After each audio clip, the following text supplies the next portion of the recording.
It started like any other rainy afternoon. Clouds rolled in, the wind picked up, and the first drops began to fall. I didn't think much of it until I noticed water rising unusually fast along the curb in front of my house.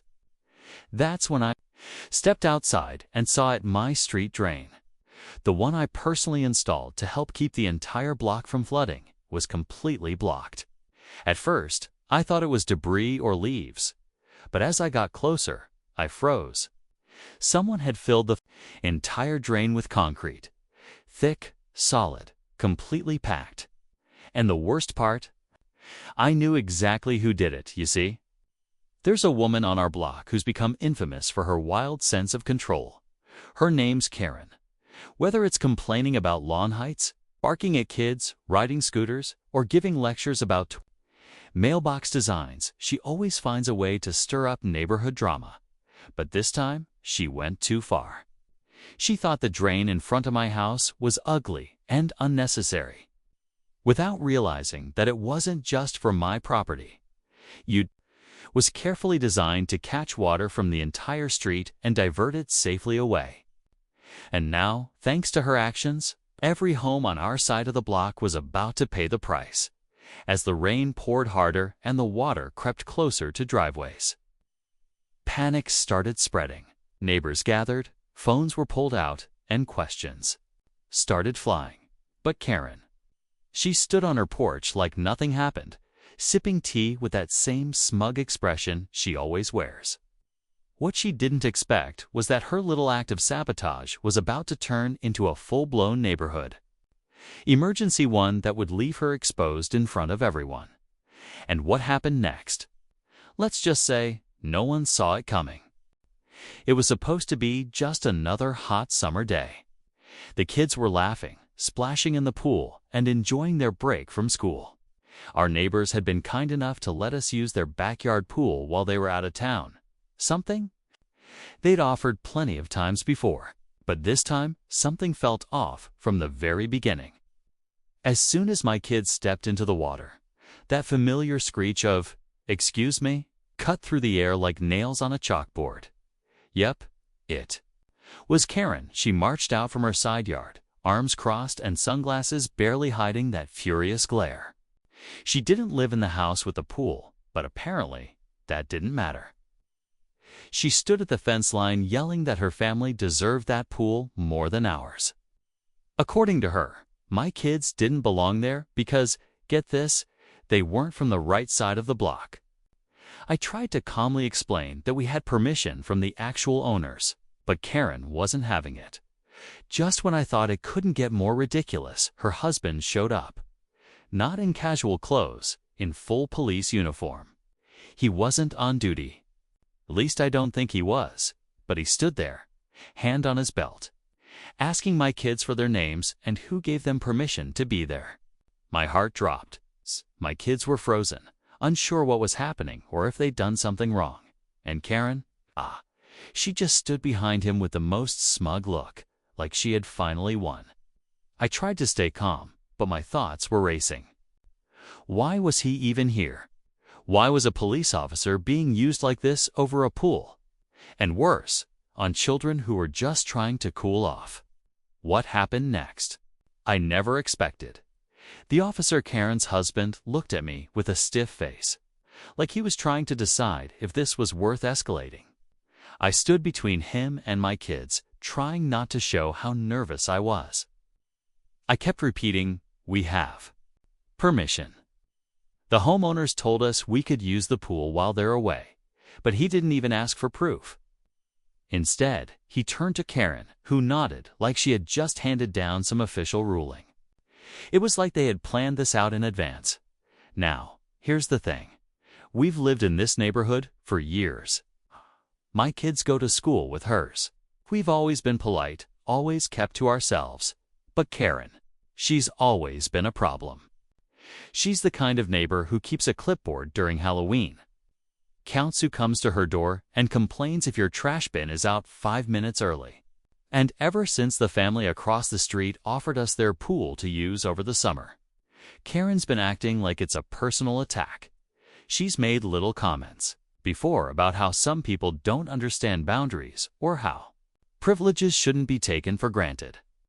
But I didn't think she'd take it this far. I mean, calling her husband in uniform to come intimidate a bunch of kids. That's a whole new level. The crazy part is, the actual homeowners texted me that morning to remind us the pool was ready and even left out towels for the kids. Still, as the officer stood there, radio crackling on his shoulder, my kids stood shivering in their wet clothes. Eyes wide, not sure if they were in trouble, and Karen. She whispered something to her husband, then smirked at me like she had just checked off a box on her to-do list. That's when I realized. This wasn't about the pool. It was about control. I could feel the eyes of other neighbors starting to peek through their curtains. It's funny how fast word spreads on a quiet street like ours. A few of them had probably seen my kids laughing in the pool just 15 minutes earlier. Now, they were watching a uniformed officer question them like they'd broken into someone's property. My oldest, only 12, tried to speak up and say we had permission.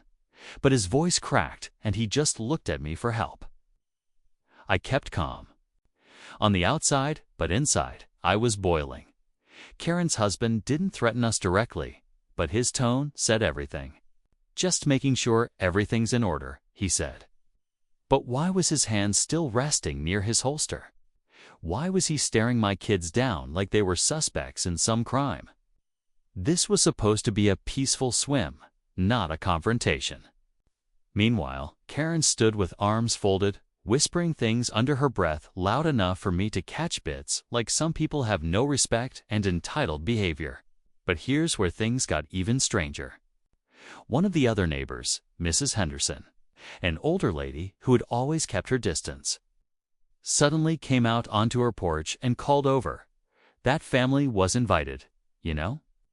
Her voice wasn't loud, but it cut through the tension like a pin popping a balloon. Karen's head snapped toward her. The officer paused.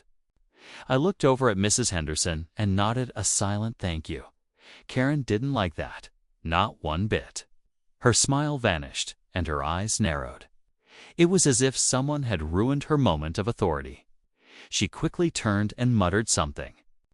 Again to her husband, and this time he stepped back, clearly uncomfortable. But I could tell this wasn't over. Karen wasn't finished.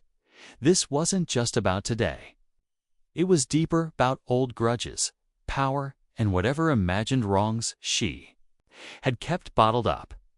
And now she had dragged her husband, the law, and the neighborhood into it. As Mrs. Henderson slowly backed into her house, the air around us felt even heavier. Karen wasn't just embarrassed, she was fuming. Her cheeks were red, jaw clenched. So tight I thought she might actually explode. But she didn't yell, she didn't scream. Instead, she got quiet. And that silence felt even worse. She turned and walked back to her porch, still whispering to her husband, who looked more and more like he regretted showing up in uniform then.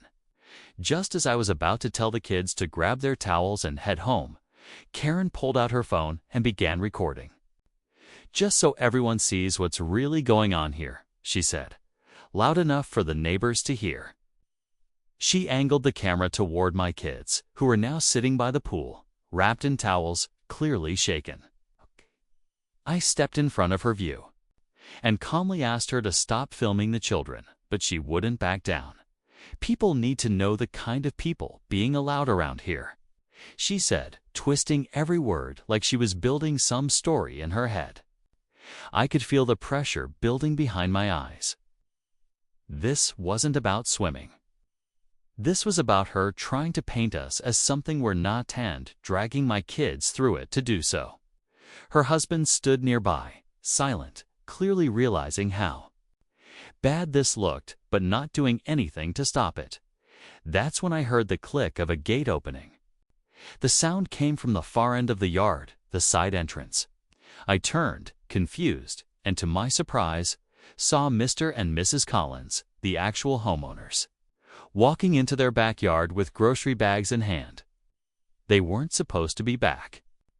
Until next week, Karen didn't see them yet. Her phone was still pointed at my kids.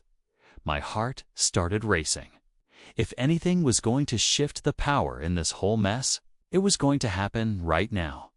I barely had time to process that the Collins had come home early when Karen suddenly spun around, probably hearing their footsteps on the gravel. Her phone dropped slightly, and for the first time that day, her smug expression faltered. Mr. Collins looked at the scene, his pool. My kids huddled in towels, Karen recording us, and her husband standing in uniform like he was on a call-land. His face turned pale, then confused, then angry. "What in the world is going on here?" he asked, voice sharp but calm. Karen opened her mouth like she had a script ready, but Mrs. Collins beat her to it. "We told them they could use the pool while we were gone," she said, glancing toward us. "We left towels out. We texted them this morning, Karen." "Karen's?" Mouth hung open for a second, then she snapped back. "Well, I didn't know that. And I thought, well, I was just looking out for the neighborhood." She tried to reel it back, but the words came out forced. Her husband took a slow step away from her, looking anywhere but at the Collins. You could see the tension on his face. Now he knew this was spiraling, and fast. But before anyone could respond, Mr. Collins turned to him. "You're here in full uniform. Is this official business?" he asked. The silence that followed was deafening. The officer shifted his weight awkwardly, then muttered, "No, I'm off duty." That's when another neighbor, someone I hadn't even noticed standing at the sidewalk, pulled out their phone and said, "Too bad I got the whole thing on video." My heart skipped. The stakes just shot up. Karen froze. Her husband looked like he wanted to disappear. And then the real twist hit. Mrs. Collins added, "This isn't the first time she's done this while we were gone."